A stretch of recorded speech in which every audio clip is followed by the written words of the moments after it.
जय हिंद, नमस्कार, वंदे मातरम। प्यारे साथियों, आज के हम इस वीडियो के माध्यम से सिंधु नदी तंत्र को पूरी तरीके से समझेंगे। इससे कौन कौन से क्वेश्चन हमारे एग्जाम में बन सकते हैं उनको भी हम लोग देखेंगे। और हम ये आशा करते हैं कि ये वीडियो देखने के बाद आप लोगों का सिंधु नदी तंत्र से एक भी क्वेश्चन गलत नहीं होगा। जैसे कि इसमें हमारा टॉपिक है सिंधु नदी तंत्र, ठीक है। तो हम इसके बारे में पढ़ते हैं। जैसे इसमें प्रमुख नदी कौन सी? सिंधु नदी, ये हमारी मेन रिवर है, ठीक है। इसको इंडस रिवर बोलते हैं। इसकी उत्पत्ति कहाँ से होती है? उत्पत्ति इसकी कैलाश मानसरोवर तिब्बत से होती है। और इसको जो है इस कितनी ऊंचाई से? 3180 मीटर की ऊंचाई से होती है, ठीक है। तो तिब्बत से होती है किसकी उत्पत्ति? सिंधु नदी जो रिवर है हमारी, इंडस वैली, ठीक है, सॉरी इंडस वैली नहीं, इंडस रिवर जो हमारी है, इसकी उत्पत्ति हमारी कैलाश मानसरोवर से होती है। अब इसकी कुल लंबाई की अगर हम बात करें 2880 किलोमीटर लगभग में है, ठीक है। और भारत में इसकी 709 किलोमीटर है। इसकी सिंधु नदी की लंबाई भारत में कितनी? 709 किलोमीटर, और कुल लंबाई 2880 किलोमीटर के लगभग में है। 2 पॉइंट हमें याद करने की ज़रूरत है। पहला कौन सा है? पहला इसमें जो पॉइंट हमारा याद करने वाला है वो है कि इसमें जो है इसकी उत्पत्ति कहाँ से होती? कैलाश मानसरोवर के, यानी कि तिब्बत से होती है, ठीक है। अब इसमें आगे बात करते हैं। इसमें जो इसकी प्रमुख नदियां हैं, ठीक है, सहायक नदियां जिनको ट्रिब्यूटरी बोला जाता है। तो इसमें दाहिनी ओर से ये जो श्योक और गिलगित हुंजा है, ठीक है, ये हमारी नदियां बाईं ओर से जो हमारी पंच नद हैं जो भारत में है, झेलम, चेनाब, रावी और ब्यास और सतलज, ये 5 नदियों का समूह है जो सिंधु नदी तंत्र को बाईं ओर से प्रमुख सहायता यानी कि सहायक नदियों के रूप में जानी जाती हैं, ठीक है। अब इसमें आगे बढ़ते हैं। जो हमारा ये मैप के जरिए से इसको समझेंगे सिंधु नदी तंत्र क्या है। अब जैसे कि हमारा ये तिब्बत है, ये लिखा नहीं सही से, ये तिब्बत है। तो तिब्बत से यहाँ से ये नदी निकलती है, ठीक है, सिंधु नदी ये निकलती है और ये जाके पाकिस्तान के कराची में ख़त्म होती है। तो यहाँ पे आती झेलम, चेनाब, रावी और ये सतलज, ठीक है। यहीं पे एक ब्यास भी है, ठीक है, इसमें नहीं लिखा है। तो ये पंच नद है हमारी। अब इसको एक बार फिर से समझते हैं।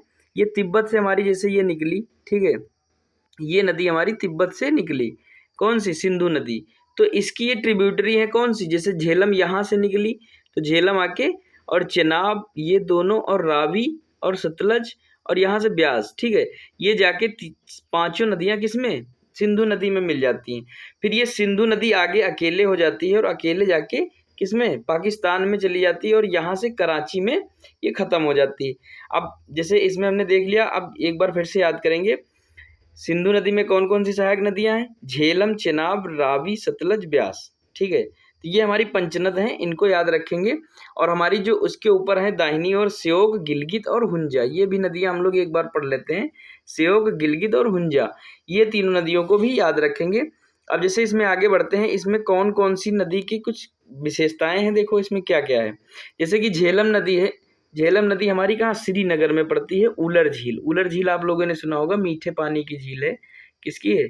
मीठे पानी की, ठीक है, मीठे पानी की झील है। और जैसे कि चेनाब नदी है, तो सबसे लंबी सहायक नदी, ये आप लोग इंपॉर्टेंट है याद रखना।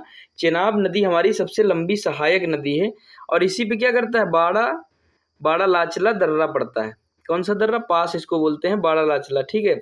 अब यहाँ पे एक होती है रावी नदी, ठीक है। अब रावी नदी की जब बात करेंगे तो रावी नदी रोहतांग दर्रा, कौन सा दर्रा? रोहतांग दर्रा बहुत बार पूछा जाता है, तो रोहतांग दर्रा यहाँ पड़ता है।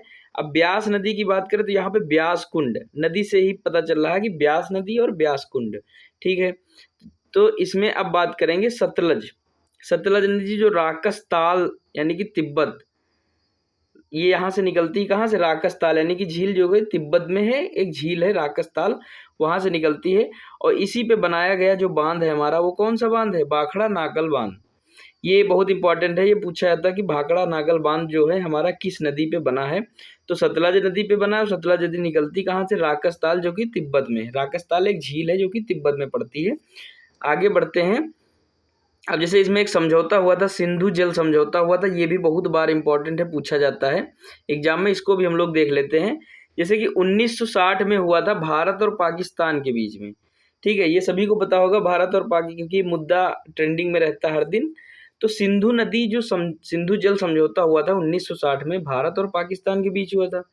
सिंधु, झेलम, चेनाब का 80% जल पाकिस्तान को और 20% भारत को जो है मुख्य रूप से सिंचाई और पन बिजली, जो बिजली बनाई जाती है, ठीक है, टरबाइन ब्लेड वगैरह से, हाइड्रो इलेक्ट्रिसिटी, तो रावी, ब्यास और सतलज का पूर्ण उपयोग भारत के द्वारा होगा। ठीक है, समझ में आया? और इसमें एक बार फिर से समझ लेते हैं। यानी कि जो भारत और पाकिस्तान के बीच एक समझौता हुआ था, सिंधु जल समझौता 1960 में, तो उसमें सिंधु और झेलम चेनाब का 80% जल पाकिस्तान को जाएगा, 20% भारत को जाएगा। ठीक है, उसके बाद रावी, ब्यास और सतलज का पूर्ण उपयोग भारत के द्वारा होगा। यानी कि रावी, सतलज और ब्यास जो है 3 नदियों का पूरी तरीके से उपयोग भारत करेगा, और सिंधु, झेलम और चेनाब का 80% पाकिस्तान यूज करेगा और 20% जो है भारत यूज करेगा। एक बार फिर से फास्ट ट्रैक रिवीजन कर लेते हैं। ठीक है, देखते हैं। जैसे कि सिंधु नदी तंत्र है, सिंधु नदी तंत्र में प्रमुख नदी कौन सी है इसकी? सिंधु नदी। उत्पत्ति कहाँ से होती? कैलाश के मानसरोवर से। तिब्बत से। ऊंचाई कहाँ से होती? 3180 मीटर की ऊंचाई से होती है। ठीक है, अब इसमें कुल लंबाई की बात करें तो 2880 जो है एक्सपेक्टेड है। ठीक है, मतलब अप्रॉक्सीमेट है लगभग में, और 709 जो है भारत में है। ठीक है, 1960 इसमें यहाँ पे ये दिया गया है कि यहाँ पे जो समझौता हुआ था, सिंधु जल समझौता। ठीक है, अब प्रमुख नदियां दाहिनी ओर स्योक, गिलगित और हुंजा, 3 नदियां हैं। ठीक है, और बाईं ओर हमारी पंचनद हैं, झेलम, चेनाब, रावी, सतलज और ब्यास। ठीक है, अब आगे बढ़ते हैं। आगे अब इसका हम तंत्र हम लोग समझ लेते हैं क्या कहता है। जैसे कि सिंधु नदी हमने अभी बताया ऊपर कहाँ से निकलती है, सिंधु नदी जो है कैलाश के मानसरोवर से निकलती है। ये देखो अभी हमने बताया कैलाश के मानसरोवर से निकलती है, और तो यहाँ पे जो है ये तिब्बत है, तिब्बत में कैलाश के मानसरोवर से यहाँ से निकलती है। ठीक है, ये सिंधु नदी है। अब इसमें बात करेंगे सिंधु नदी, अब यहाँ से जो कि झेलम निकलती है ये इसी में जाके मिल जाती है। ठीक है, अब झेलम हो गई। अब इसके बाद चेनाब भी यहीं से निकल जाती है। अब इसके बाद चेनाब के बाद में रावी और सतलज, और उसके बाद ब्यास भी यहीं पे है। ठीक है, ये सब नदियां जाके सिंधु नदी में मिल जाती हैं, और ये सिंधु नदी आगे जाके अकेले होके पाकिस्तान में कराची तक खत्म हो जाती है। ठीक है, अब इसमें आगे बढ़ते हैं, अरब सागर में गिर जाती है। ठीक है, अरब सागर में ये मिल जाती है। अब इसमें बात करेंगे जो हमने अभी पढ़ा, झेलम जो है श्रीनगर उलर झील। ठीक है, चेनाब सबसे लंबी सहायक नदी कौन सी? चेनाब, बाड़ा लाचला दर्रा यहीं पे। ठीक है, उसके बाद रावी, रोहतांग दर्रा। ठीक है, और ब्यास नदी किससे संबंधित है? ब्यास कुंड। ठीक है, अब जैसे इसमें सतलज की बात करें तो यहीं से क्वेश्चन बनता है। सतलज राकसताल झील से निकलती, तिब्बत में बाखड़ा नागल बांध इस पे इम्पोर्टेंट है। ठीक है, इसको इम्पोर्टेंट मार्क कर लेना। अब जैसे इसमें आगे बढ़े, सिंधु जल समझौता अभी हमने पढ़ा क्या होता है।